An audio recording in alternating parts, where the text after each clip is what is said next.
Hello, and welcome to the panel where we take a look at graphic novels and talk about their story, art, and everything in between. Halloween's coming up, so it's time to read something scary. And Dark Ride by Joshua Williamson and Andre Bressman is perfect. Imagine a horror Disneyland run by an aging father and his two squabbling children.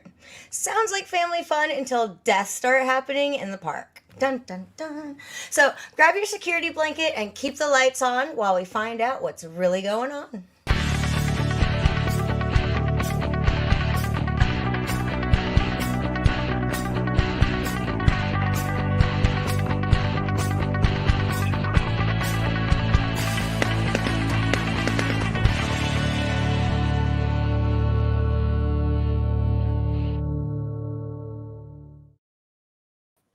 And joining me today, we have some amazing guests. Starting off with from DST Unboxed and Previews World Toy Chest, host Natasha, aka Cannon Doll X. Hey everybody, get ready. It's a dark one. And then we've also got the upgraded from Duchess to Queen of Free Comic Book Day, Ashton Greenwood. What's up, guys? I'm excited to be here. This is weird. This is a weird book. And our ever quick with the photos producer, Johnny Rose. Hey, howdy, hey. I'm stealing Ashton's tagline. I'm so excited to see y'all again. Yay. So you guys have any Halloween plans? I mean, I have kids, so trick-or-treating. Yeah. Like I have Scout Halloween costume thing this week and then actual Halloween next week. So. Yeah, I think I have like 4 or 5 different Halloween events with the 8-year-old. Dang. Oh, wow. That's pretty active. Do they still do like the neighborhood ones, or is it the like trunk or treating? Both. They do both. Yeah. Oh, interesting. Yeah. Except We're our not neighborhood doing that. sucks, so we're going to different neighborhood. Oh, God. Oh, go to the better neighborhood. Yeah. Yes. With the full-size candy bars, yeah. Nice. Well, we What don't do about that, you? but we go around ours, and because my kids have friends in the neighborhood, so we generally try to meet up and then pass out like a million glow sticks where everybody is illuminated, and then go. And it's very exhausting because our neighborhood is a lot of hills. There's not a really lot of flat ground, so it's definitely a workout by the end of the night. You earn the candy. I've been to your neighborhood. You have like a little mini streets of San Francisco. How many hills are in your area? Yeah. Good God. Even just driving to my house, you have to go up a hill. What about you, Ashton? What are you doing for Halloween? I have a friend who is one of those houses in the neighborhood that like goes all out, is like insanely decorated, and like him and his family dress up and scare kids. And he asked me if I wanted to go scare children this year. And I was like, yeah, I do. Yes. My goal is to be that neighbor. I'm trying. I bought like a pop-up scare this year, and I've got like Nice. pop-up spiders. So like I'm excited to make a little pathway of doom. Yeah. So yeah, that is my goals, is to be your neighbor. We have one of those in our neighborhood too, and it's awesome. Every year we like can't wait to see what they do, because I swear they upgrade. They just add every year, and their whole yard is just covered in stuff. And then Ooh. the walkway, and somebody usually sitting at like the end of the driveway, so you have to walk up it to get to it. And there's usually something creepy, and they're really nice too. They can see if the kid's super freaked out, they'll like click a button and turn off some of the stuff. But yeah, it's really nice. We do have some people checking in from our viewers. We have Ubaldo, long time no Hey. see. What's Hello, up, everybody. Waldo? He's saying also love the sweater. Mia sweater, that is. Oh, yeah. Very festive.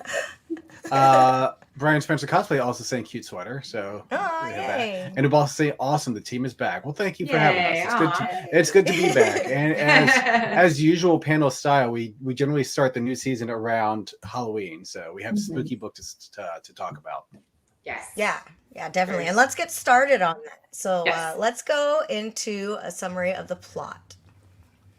So for this book, for Dark Ride, you have Arthur Dante, who's a twisted Walt Disney, who created a year-round Halloween Horror Nights amusement park called Devilland. When his two children, Samhain and Halloween, show up at the park, strange things start happening. Someone's gone missing, but what really happens in the park after the sun goes down? And that's what we're going to find out. So my first question is, are all of you horror fans? Yes. Within reason, I don't care for body horror. I think it's a little bit of a cheap shot. Okay. Or in general, So I like none of like the Eli Roth stuff. Yeah. Saw is about as far as I'll go. Oh, some of those later That ones. feels unnecessary. Sounds That pretty- feels yeah. indulgent, like overly Yeah. self-indulgent. Yeah, I think at the end they were just like, "What can we do next?" Yeah. So now, what were your thoughts on going into this novel, like knowing nothing about it? And I'm gonna pick on Natasha first. Well, when Johnny gave this to us, he did say it's kind of like it's about this guy and this thing happens and then he makes a roller coaster, scary park thing. And so that was the only synopsis. He tried to keep it very limited to me. He was probably very bad words. He was probably a lot more descriptive than that. But I was like, oh, that sounds twisted and interesting. And sure enough, I mean, by page 2, you're already like, okay, we're right into this. Okay, this is happening. All right, this is dark. I did say it was definitely not kid friendly. No, because I went camping last weekend with my kids, and I was like, oh, good, I'll take the book with me so I can read it. And he was like, this is not kid friendly. No. I was like, well, don't worry, they're not going to read it. I'm going to read it. But I ended up like tucking it so far in our camping stuff that I ended up just reading it when we got back from camping, which is probably a better thing. That's probably a good idea. Like, Yeah. don't even have it where it can be like found, right? No. Some of the imagery would definitely not be great for the kids to see. What about you, Ashton? Yeah, similar experience to Natasha. Johnny was like, we're going to read this book. It's about a horror-themed amusement park. I was like slightly familiar with the title, like had heard of it before and knew it was rated mature. So I was like, I wonder how far we're going to go with that rating. And they go all the way with it. All the way. All the way, man. Immediately too, like you said, Natasha, like 4 pages in, we were like doing murder already. Right, yeah. Doing murder. I love it. Now, Johnny, did you know about this before? Because I know you had like something else that you were thinking about doing for the show, but you were like, no, scrap that. I want to find something else. So did you know how horrible this was when you gave it to us? Slightly. Horrible in a good way, just to be clear. Yeah. I did pick up issue 1 of this when it first came out, and I loved it because I am a big theme park fan. And I am relatively a good horror fan, so I thought it's like chocolate and peanut butter, 2 great tastes that taste great together. So why not? I didn't get a chance to read it all the way through, but originally we were going to talk about a horror manga, but I couldn't really find images for that online to really put onto this stream, and we want people at home to kind of see what the book is like. So that's why I pivoted to this, and I'm glad I did because this was actually my pick. Ashton knows this for the Halloween Comic Fest website. My pick of a favorite horror thing to the people should go read, and one of my quotes in there was that this book goes harder than it needs to. It does. It really does. So I'm excited to read it, to have read it. I'm excited to talk about it with everyone here too. So that was pre-planned. Okay. Now we know. Beware of what Johnny gives us. Okay. Would any of you ever actually? Whoa, my mouth is not working. Would any of you actually go to Devilland? No, hell no. I mean, not after reading this. Like, we kind of know before. what happens If there. you didn't know about like the murders. Well, yeah. I mean, like before the murders. Spoilers. Yeah, because I mean, I was just talking today about how much I miss Not Scary Farm. I'm from California originally, and Not Scary Farm is amazing. So is the Universal City, like the studio scare stuff. I haven't been to anything on the East Coast yet, but it's like immersive. You're inside a giant horror movie. You're like, suddenly a monster pops out of here, it slides over there, or like you get to go through these mazes and experience these different themes. Like I remember one year I went, and it was the pivotal nerddom for me because I'm a huge Nightmare on Elm Street fan, and they had a Freddy's house. They had like a Freddy house themed one, and it was like I was like not scared at all. I was like, oh, it's free. Oh, right. You know, but if it was this place, they'd probably all murder me. So there's that. Well, I mean, to Mia's point, what she said earlier, it is like a year-round Halloween Horror Nights. And for those who don't know, Yeah. Universal Studios puts on this event, around October called Halloween Horror Nights, and they just basically bring out a bunch of scare actors all throughout the park, similar to Not Scary Farm. But yeah, it makes me kind of like take a second look at not that, but like some of the haunted houses around our area. Like I know this is up in our area, but up in Pennsylvania, like there's a haunted area called Field of Screams that I've been to before, which is really creepy. And now I'm like, this kind of hits different now. Now you're wondering if that's really a mannequin? Or is it? I don't know. For the record, I would not attend this amusement park at all. At all. 2 reasons. Number 1, back of the book, there's a map. They've made out like a map that's got creasing in it too. Like if you go to Hershey Park, whatever amusement park, it tells you the name of all the rides and where they're located. Just want to point 3 out that are immediate no-go. Catacombs Crash, hard pass. If you've seen that movie As Above, So Below, couldn't pay me to do anything related to catacombs. Number 2, Murder Mountain. Why would I want to get murdered? Why would I want to simulate murder? Number 3, War is Hell. Let's romanticize war and like simulate getting bombed. That sounds horrible to me. I don't want to do any of that. And also at the beginning of this book, it's a well-known fact that like there's all kinds of weird stuff that happen at Devilland. So that partnered with these crazy rides, it's a no-go for me. And I'd like to point out one more thing. They mentioned this a little bit, but I don't think they really talk about it, or like you don't really picture it because you're just so immersed in the story. But is outside Las Vegas, how hot and gross and like true and heat crazy would you even feel in the Devilland on top of all of the Devilland stuff happening? Like, I'm sorry, I don't want to go to an amusement park that's in hell.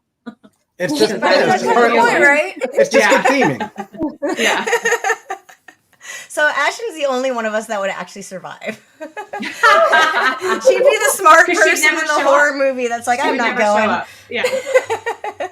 She walks outside, sees somebody down the street, turns around and goes, nope.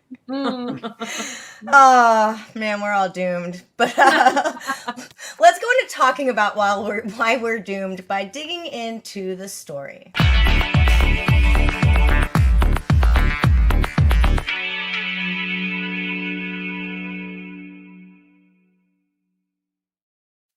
Joshua Williamson is a New York Times bestselling author who lives in Portland, Oregon, which is already kind of weird in and of itself.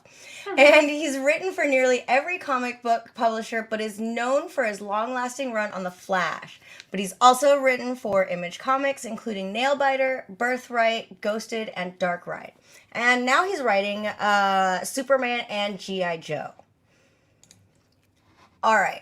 So there are the two kids. So you've got Arthur Dante, who is like the Walt Disney, and then you've got his like 2 kids.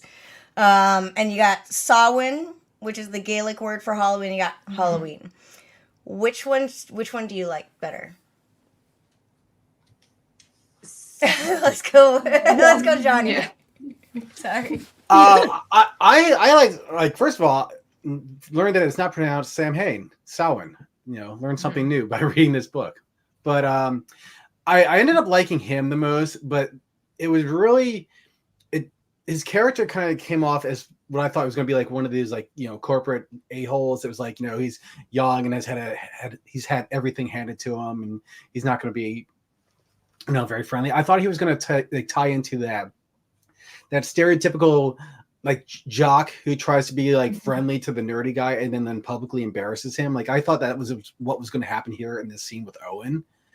But the more you read through the book, the more that you realize like he just really wants what's best for his family. Like he's not like that bad of a person. And when things start going weird within the park, he actually actively wants to like find out what's going on and like protect the people that he loves from the bad things that are happening. So that's why I kind of gravitated towards him.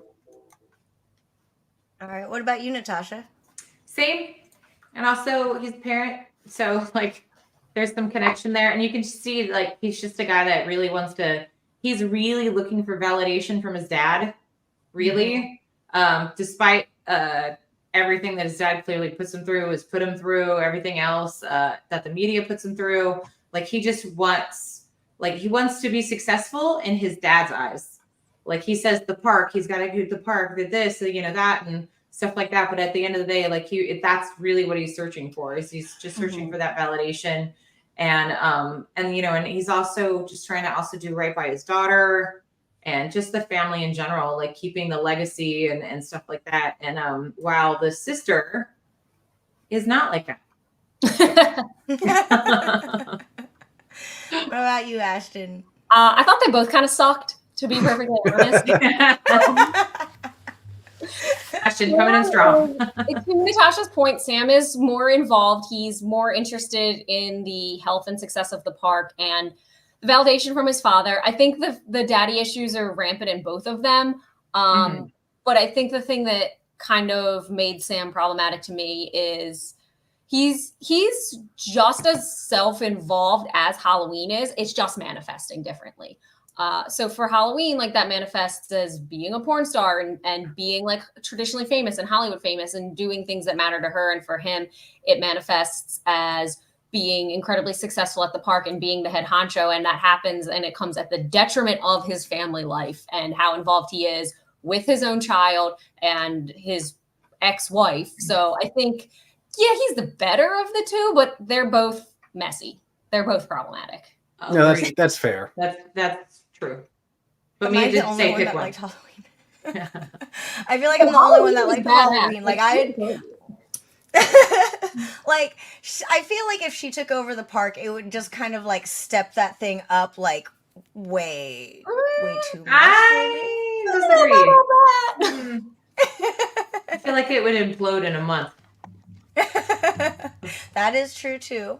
So now in the story, you have Arthur who actually basically sold his soul to get, the ability to create this land. But now it's going to get passed on. What do you think is going to be this deal that maybe these kids are going to have to make with the devil? Like, do you think it's going to be the same thing? Do you think now it's going to have to ramp up? Like, well, to be we're going to fair, pick on Ashton. Oh, sorry. Okay. I think it's definitely going to ramp up. I love the whole like sell your soul to the devil thing. That's one of my like favorite themes anytime it shows up in a story because it's kind of executed differently every time. And I love the way they do it here.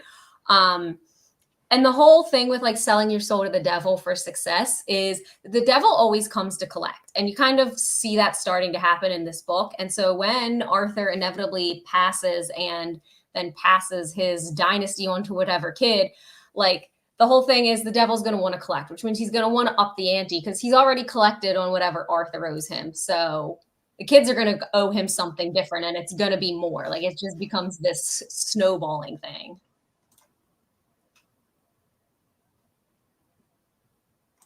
Mia, you're muted. All right. What do you think about next, Natasha? Sorry about that.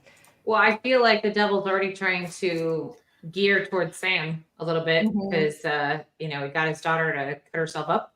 And that's a blood sacrifice right there. Not all of the blood, but certainly a start. And, with the devil, that's probably only just the start. So, I don't know. Like as soon as the kid came on the scene, I personally got nervous. Yeah. Because of everything leading up to it already. And then I was like, oh, no. Not the kids. Please don't bring the kids into this. And then a nightmare happened. That's a personal nightmare for me because there's sharp things everywhere. But like, yeah, it's very heavy. It's very worrisome. I almost feel like because Sam is so dedicated to the park already and things like that, like that his sacrifice would just be a little more heart-wrenching. Whereas if it was Halloween, I feel that would be pulled into the deal. I feel like for her, it would almost be that entertainer voyeurism thing that would be exploited so hard to the point where she, it's always flashing lights and it's always press and it's always, it's that overwhelming, overstimulated, like that would almost be like her torture of that thing that she wants so much, but then it's like magnified and and that kind of thing. So I mean, as far as who would get picked, but I definitely agree it'd be a lot more than a dead wife in the middle of the desert.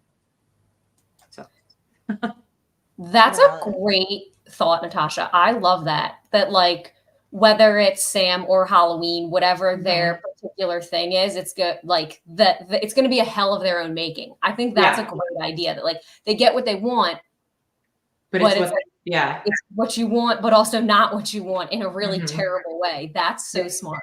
It's like one of those, when you ask the genie for your wishes and you say like, I want to be invincible or whatever, but it's like, like all the kind of weird stuff that they add on to it. That's like, no, wait, that's not what I wanted. Or, like things like that. I never thought about it in the terms of like the little girl being a blood sacrifice, because it's very obvious like Halloween is like going into that territory, but I didn't see it as like, Sam doing the same thing. So that's a really interesting concept, because the whole family legacy is really weird. Like, and part of it is like in the book we see Arthur kind of like on the rides and in places, and he's kind of ghost-like. What are y'all thoughts on that? And I'm gonna start with Johnny. I love the effect, because I mean, you ride and first of all, there's going to be a lot of Disney references, obviously, but like you ride the Haunted Mansion at Disney World, and it puts you like into a picture with like some of the hitchhiking ghosts and whatnot. So I love this kind of nod to that.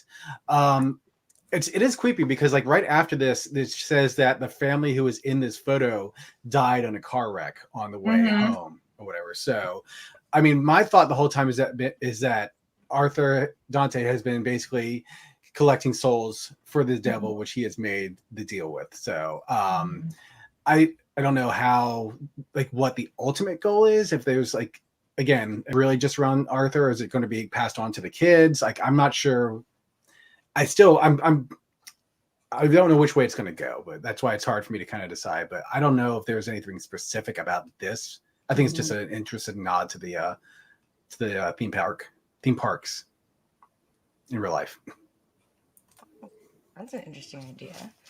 What about you, Ashton? What do you think? What do you think this mystery Arthur thing is? Yeah, I don't know entirely. I don't know that I've entirely connected these two thoughts yet, but I'm going to share them anyway.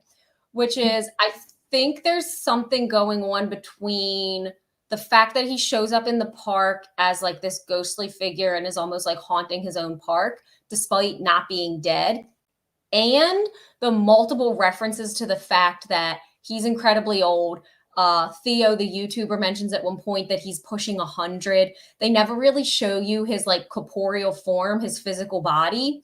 So I think those two things are involved with each other or holding hands in some way. I'm not totally sure yet, but I think it's interesting that those two topics get repeated throughout only 4 issues of the book.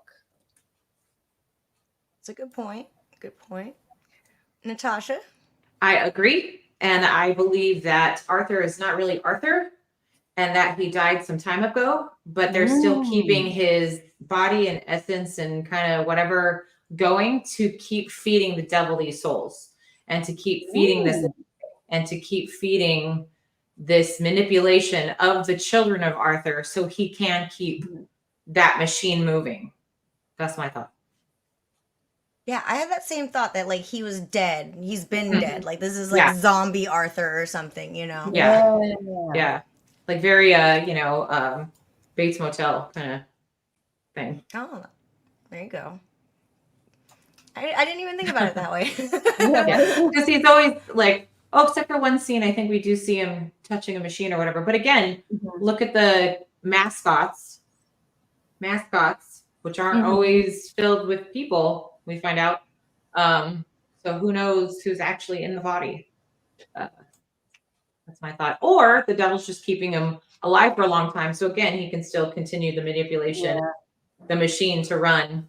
But those creepy monsters and the thing at the end. And I don't know, like, I feel like out of all of this, even though, they both suck, both kids suck, but like Sam, I feel, is more innocent in the whole situation than Yeah. Halloween is. Like, Mhm.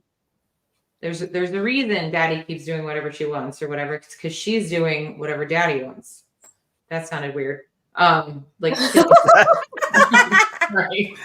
We have our soundbite for social media. There Awesome. we go. You're welcome. Oh my god, that was great. Do you know what I mean, though? Killing people and stuff. Johnny, any thoughts? The one thought I kind of want to touch on is not really related to the question, but I thought overall in terms of the story, there's a lot of like twists and turns, and like it goes in directions that you don't really expect it to. Like from the very beginning, you're introduced to this character. I think his name was Owen.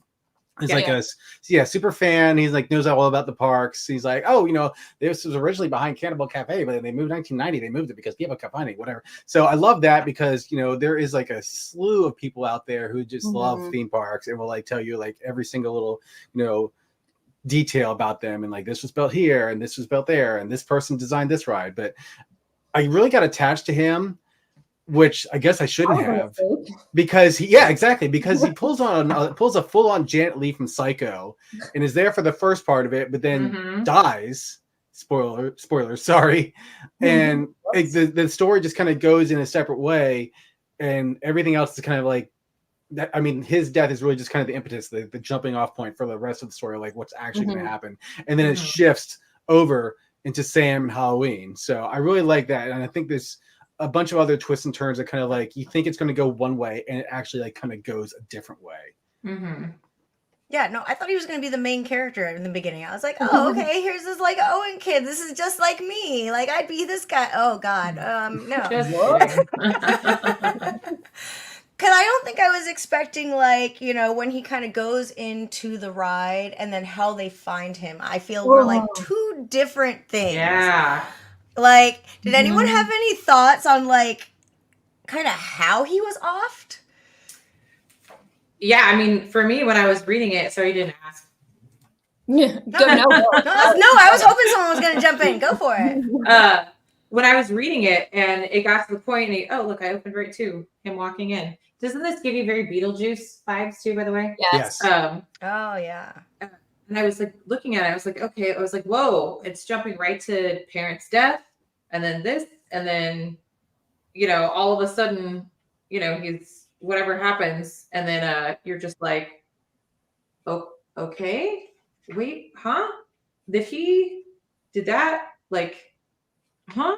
Like, it was definitely it's puzzling, but at the same time, you're like, oh, is he now a part of it? Is he now like? I was like trying to piece it together, and then when you like really see what happened to him, it's spoilers. You're like, oh, that's in his body.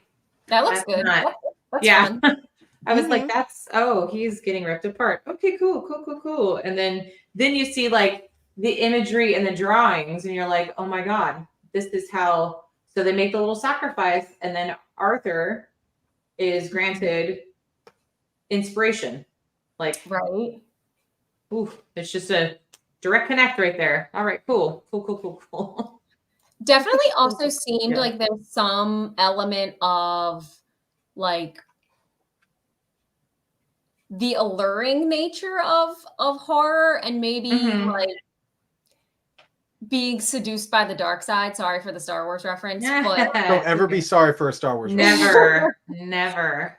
There definitely seems like with Owen and then with the daughter Autumn, there's some element of like doing something you otherwise would because it seemed like it was appealing. Like with Owen and then again with the daughter, they're kind of spoken to by the devil, Danny DeEvil, whatever you want to think it is, to enter to the ride, to help the father come up with a new idea. And it's always presented to them like it's sexy almost, and then the outcome is terrible. So I think there's an interesting theme there with like how something really horrible can be positioned as something really glamorous. Very true. Definitely. By the think way, for we do me- have a bunch of comments. I just want to get to Oh, that. let's because do I'm it. kind of falling behind. So Ubaldo said earlier, it's a new meaning to a roller coaster story. Well, We were talking about how creepy it would be to go there. It says especially when they turn off the main lights in the theme Oh my park. gosh. Yeah. Oh yeah, no. The Crantastic says they got the Dark Ride variant cover, which, by the way, each of these issues when they came out had a different Disney movie poster inspired version of these characters. Really? Oh, Yes. that's cool. cool. Oh wow. Yes, I love it. I did a little bit more research online, and they've got like a Mhm. Dark Ride for like Beauty and the Beast and Aladdin and like, all that kind of. So each of the issues, I think 1 through 12, like most Awesome. of them, if not all of them, had a Disney-ified version of Dark Ride characters on it. So Okay, well now I need them all. Cool. I know. the Crantastic always says he bought it because of movie speculation about Dark Ride. Oh, that'd be awesome! I can actually see this turning into a movie. Wow. Or Yeah. if not a movie, but then like a short series or something like that. Maybe Oh, a series would be Yeah. great. six or 8 episode series on Netflix or something like that. Yes. Yeah. He says a Faust-like modern day story will make a good Netflix show for sure. Yes. Mhm. Yes. Fantastic. Again, ghostly figure in the park is a classic theme, and yes, I think you're onto something. Another astute observation. I think it was talking about the Bates Motel because Oh. so Yeah. yeah. Has anyone actually seen Psycho? I'm assuming most people. Ashton. Tasha's face. Yeah. Yeah. Okay, so I mean, I just wasn't sure if Oh. anyone got the Janet Leigh reference. Yeah. Huge fan of Bates Motel remake Netflix show from like 10 years ago. I never saw that. Oh, I did. Pretty good. I did unfortunately see the Vince Vaughn remake, which was unfortunate. yeah, unfortunate. That is a good word.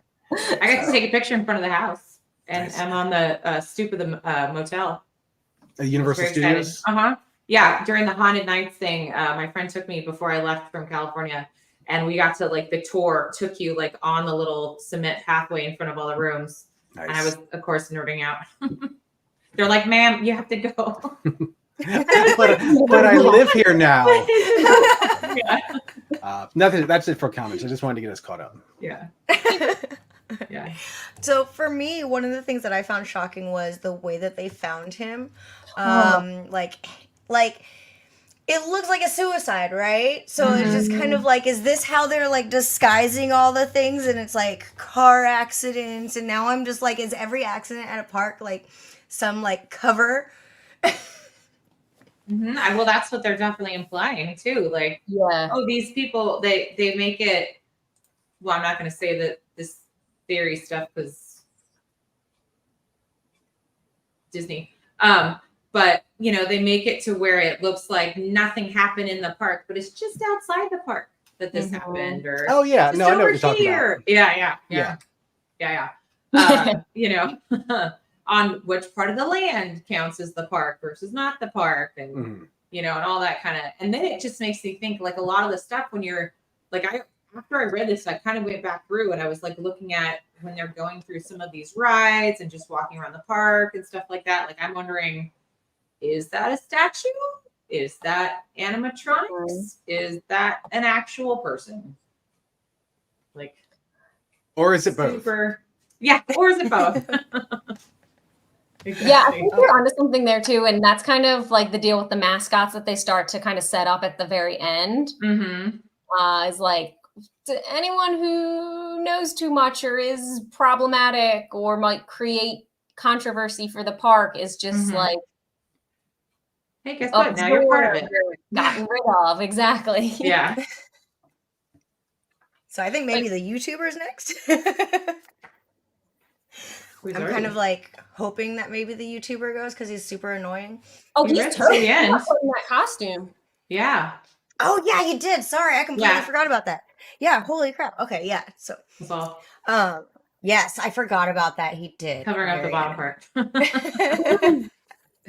All right. Yeah. Well, That's we've talked a lot terrifying. about the plot. Let's go ahead and start moving into how the art works into that. Yes.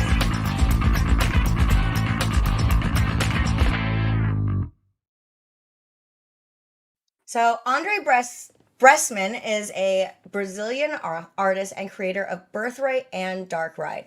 He's also worked on such books as Batman, Green Lantern, Swamp Thing, Justice League, Suicide Squad, G.I. Joe, like you name it. And he's also worked with Marvel doing covers for Ghost Rider and Aliens. His two creator-owned hit series, Birthright and Dark Ride, were produced with his longtime collaborator, Joshua Williamson, which, honestly, they do such a good job working together. So, what did y'all think of, like, the art along with the story? I'm going to pick on Ashton first. So one of the things I thought was most interesting about the art, and I was very excited to say this, is you guys might disagree. It felt kind of cartoony to me. Which I actually thought worked perfectly because the art is being cartoony opposite of the subject matter. And it felt kind of like that approach doubled down on everything and made it a lot creepier. So I liked it. I felt like the art served the book well, and I felt like it enhanced the messaging and enhanced the horror by not being so overt with the way they tackled the art. I like that. What about you, Natasha? I agree. That was actually something that I was going to say. And I loved like the coloration of everything too. It's like super bright and fun. But if you really look in the background, like there's creepy stuff going on. And they got so much into each panel. Like there's so much detail in each panel. Like you kind of do need to read it and then go back and like really like, I mean, I found myself on that page that you're showing now that I have open too, is I was like reading it and then I'm like, really just absorbing everything that's going on there. Like there's feet hanging in there. There's, you know, zombies or all this stuff. And then I really enjoyed the beginning of the book of how it's all black and white. And then, you know, the devil starts talking and it's red, you know, you're getting your little pop of color there. And it's like and the beginning too, it's very desolate. You only get little hints of stuff in the very couple first pages when you kind of learn Arthur's obsession, but then then it's kind of bleak and open, and then, bright sunshine, we're at a park again, you know? And I definitely agree that the way that the style is done, it's very, very poppy, very happy, very whatever, but also very contrast to the subject matter. Absolutely. Agree. Yeah, I have to agree. I mean, I feel like if they had gone with a different kind of art style, more... Like, for instance, let me just put this out there.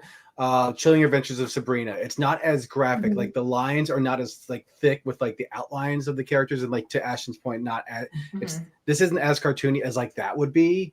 But I think for a comic that deals with part of it being a theme park, you kind of have to go with the more graphic element with the hard lines. You want it to be purposely like kind of cartoony to kind of tie into that family friendly atmosphere, but like again the contrast of that feel versus the horror of what's actually happening inside the park, it's a very stark contrast. So I think that contrast makes it more unsettling and unnerving.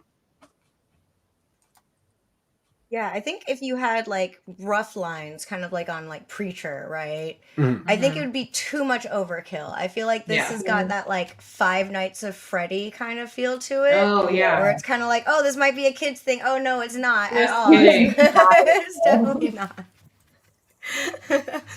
Now, was there a moment, like an art moment in the book where it just got to you? Like mine was the way that Owen was found, where he was just kind of like hung. I was just like, oh God, okay, was not, with everything that I'd seen before, I wasn't expecting that to be the way that it was, you know, his body was.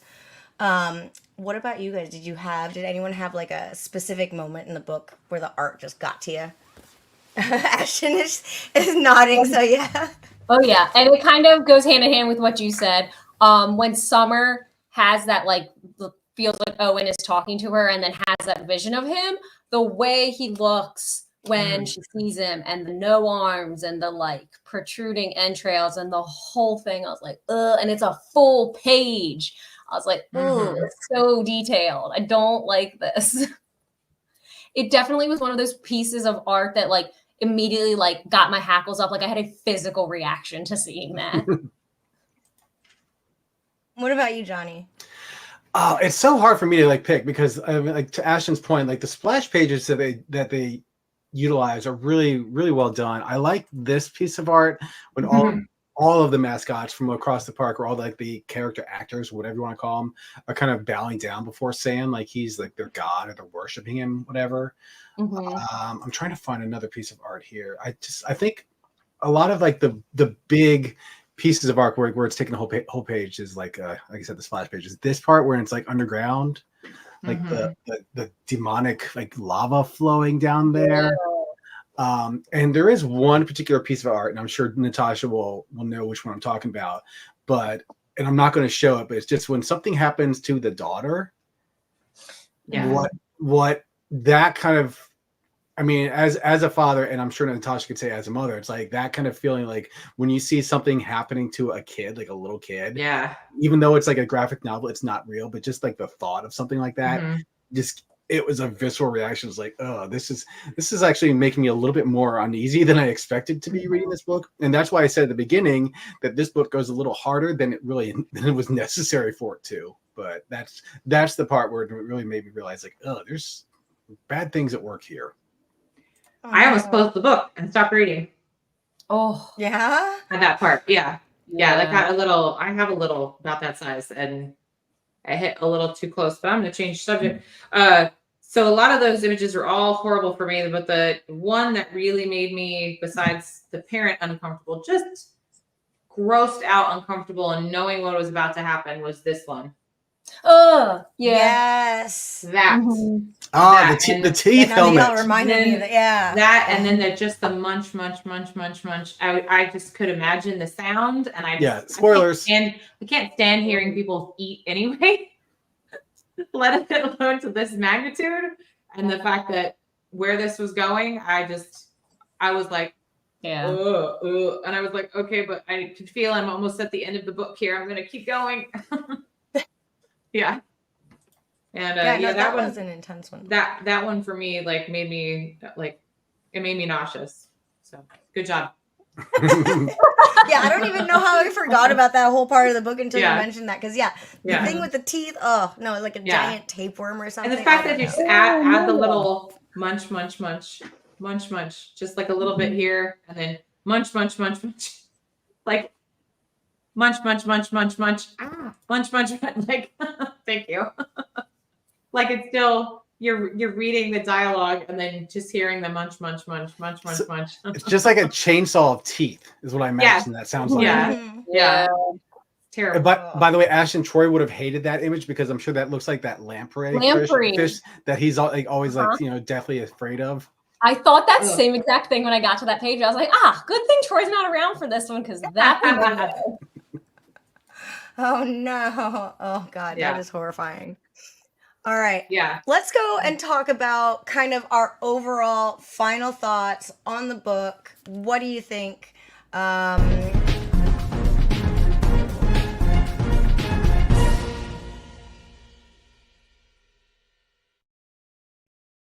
we're going to start with Johnny. Overall, as the one who gave us this book, this crazy book, what are your thoughts? Blame you. Now I feel bad. I feel Take guilty. responsibility. I feel guilty for just like mentally destroying each of you. But no, I mean, all that aside, I really like the book. I think it is the spooky season. Halloween's just around the corner. I mean, one of the characters in this book's name is Halloween, so I think this is a great book to pick up, especially for this time of year. If you love theme parks, if you love horror, then this is what you want to be reading. So it covers issues 1 through 4. So I believe it was a 12-issue run. So there should be 2 more books. Have not read the other ones yet. I'm going to pick up those as soon as they're available. I'm pretty sure 2 is available. I'm not sure if 3 is, but fun read, albeit pretty disturbing. Yeah. What about you, Natasha? I totally enjoyed it. I mean, I love the horror genre. I was just hosting the Fright Reads Book Fest, which is all like horror movie or horror stories and all that kind of stuff. And so I was like I was ready. I was ready for this book, but then also totally not ready. the images, the story. The story definitely, it's well written. It definitely sucks you in. It gives you this murder mystery feel tied up with the horror. It's very, very good. That, like we talked about, the art is fantastic. I highly recommend this book. I told my oldest that they should read this because obviously the two younger kids, nope. But I overall, it's good. It's good. All right, and Ashton, as our voice of someone who's not a big horror fan, Our voice of what reason. are your Yeah. yeah, the one survivor. Logic. What are your thoughts? I liked it. I thought it very much scratched the itch of like Halloween. It's creepy and unsettling without kind of venturing into cheap thrills. And even though there is some gorier panels, I don't think it goes all the way into like just being like cheap gore for the sake of it. I think it kind of stays on target, which is really successful. I will say, I think my biggest hang up with it though was it was a lot of exposition. Like all 4 issues in this trade are exposition and world building and explaining the lore, which is good. That's important. But I would have liked to have seen a little more forward progress by 4 issues of a story, especially if it's a mini series. I feel like it was just a lot of questions and almost no answers. But other than that, I think you can still enjoy it for what it is and not get, too stuck on that. We have Brian Spencer Cosplay saying the art is amazing, great for a horror comic. And also said the inside of the helmet reminds him of the Sarlacc pit. I was thinking that too. Oh, Yes. yeah. Yeah. Very, very true. So it He seems like digested for everyone... 1,000 years. Sorry. It seems like everyone liked it, but what are some suggested readings for other people that liked this series? Natasha, I believe you had one that you were talking about earlier. I did. It's from Boom Studios, and it's Something is Killing the Children. That book is awesome. You've got, yes, that's, you've got mystery, you've got monsters, you've got murder, and you've got gore, but in, like Ashton said, not in a overt, like too much. Like it's put in all the right places, and it's very exciting. It's very feels like very Buffy the Vampire Slayer to me, and I really like it. It's a very strong female lead, and and a lot of kick-assery, which I'm always up for, and it's very horror vibe. So that is my suggestion. Thanks. That's a good one. What about you, Ashton? I have 2. I think the obvious one, because we even mentioned it earlier, is Five Nights at Freddy's. There's a graphic novel collection from Graphics Books called Fazbear Frights, and it builds out on the Five Nights at Freddy's world that is established in the video games by explaining a lot more of the, like, quote unquote freak accidents that happen at these different Freddy Fazbear establishments, and how it is a much more of a widespread issue than you're led to believe in the video games. The video games really focus on certain characters, and this does a good job of expanding that universe and explaining like how much of an epidemic Freddy Fazbear's really was. And then similarly, because I have to believe this thing was inspired by Five Nights at Freddy's, that's Willy's Wonderland. The movie is goofy as hell. Nick Cage is great in it, and there's a prequel story in the comic books. I think it is 12 issues. Same kind of thing, deadly animatronics, but it's the same kind of mascot horror that goes on with the mascots in Dark Ride. So I think those scratch the same itch. Nice call. Ooh, Nice, good job. yeah. What about you, Johnny?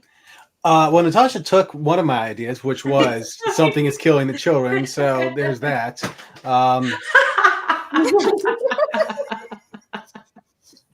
Johnny's not bitter. I went in the route of kind of like creepy mystery, and like sure in terms of like not really sure like what's happening. I'm trying to like figure things out. I like Lock and Key. Okay. This is a really fun read. I don't think I've ever finished this book actually, but I do remember like loving this. So I need to go back and watch this. The series is really good, but that got me into this. So Joe Hill, Gabriel Rodriguez from IDW. This is a fun read, and I have to give this one a shout out because this book was actually given to me by, let me see if I can find their logo. It was by the fine folks over at Four Quarters Comics and Games. This is a comic shop up in Gettysburg, Pennsylvania, not too far from where I live, about maybe an hour's drive. And I was talking to Art and Holly, the owners there, and really, really great people, like really nice comic shop. I loved it up there. But they let me have a copy of Harrow County, which is a really, really creepy book. The art style is very, very similar to Chilling Adventures of Sabrina. If you're looking at this, yeah. So it's not Robert Hack who did Sabrina. This is Tyler Crook and Cullen Bunn. It's basically like there's strange supernatural things going on in like a rural town out in the middle of nowhere. So very creepy. I've read this a couple times. It's a really good book. Look for all this at your friendly local comic shop. And that is the last thing I want to say is please stop by and frequent your friendly local comic shop. It is, important to support mom and pop shops. They are the purveyors of pop culture.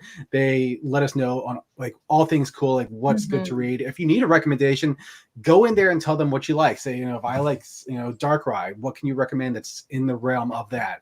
They will recommend like good stuff for you to read that will like suit your taste. So be sure to stop by your friendly local comic shop. Yes, best words. And if you don't know where one is, comicshoplocator.com. Dun, dun, dun. So my recommendation would be Trick or Treat, which is already like a fun anthology horror movie, but then there's also the comic aspect of it.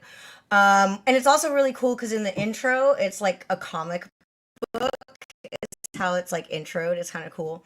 But there's two books that if you like this kind of like, amusement park thing, Fantastic Land by Mike Bockoven, I believe. And it's like Lord of the Flies inside of an amusement park that has all the employees trapped after a hurricane.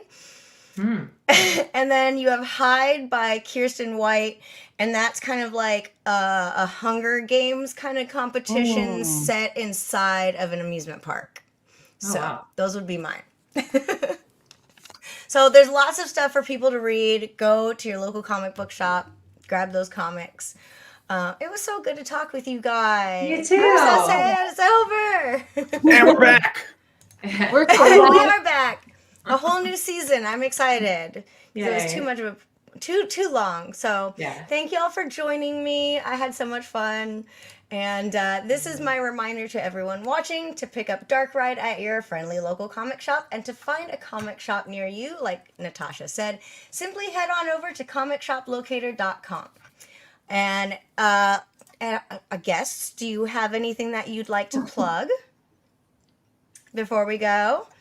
The next event I will be at besides this weekend for roller derby, I will be playing at the People's Battle of Richmond down in Richmond, Virginia. That's going to be a lot of fun for roller derby, but I will be a guest and hosting the cosplay contest at Ocean City Comic Con December 14th and 15th. I think that's the right dates. In Ocean City, Maryland. And it's a really fun adventure. This year will be the first year after like a decade that it will actually be 2 days. Usually it's only a 1-day Comic Con, and it's going to be a lot of fun. I can't wait. I'll have a table there, and you can come say hi and talk to me about comics. All right. And Ashton? I have 2 things to plug. The first one is if you enjoyed this and you want more spooky nonsense for the rest of the month, you can come hang out with me at Halloween Comic Fest on Facebook, Twitter, Instagram. We're celebrating the very best in horror comics. We've been doing it all month long. All October is all about horror comics. As Johnny mentioned, we did some staff picks last week and told you guys what some of our favorite horror comics are. So you can find that. You can find all kinds of other reading recommendations, toy recommendations. If you want the Freddy Krueger glove like I do, we got that. And then the other thing is, of course, Free Comic Book Day. That's where you can find me most of the time. Facebook, Twitter, Instagram, and TikTok. Constantly spewing my nonsense on TikTok.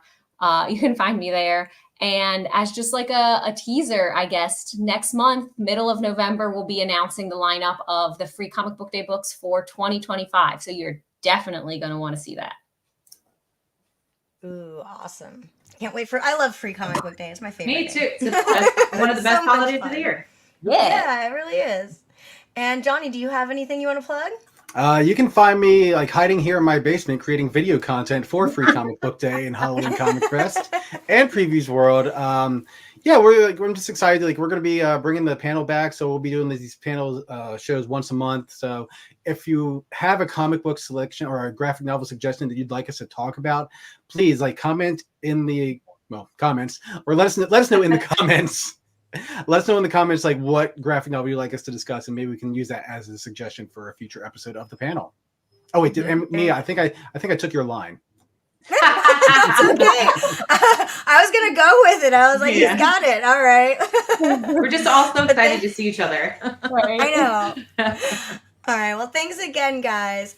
And like Johnny said, if you have a graphic novel that you'd like us to talk about, leave a comment below and your choice could be picked for a future episode. And this is also your reminder to follow us at Previews World and Free Comic Book Day on Facebook, Twitter, Instagram, and YouTube. And I know I hate to say goodbye, but I have to do it today. Tell you that heroes are a dime a dozen, but comic fans are priceless. And we'll see you next time.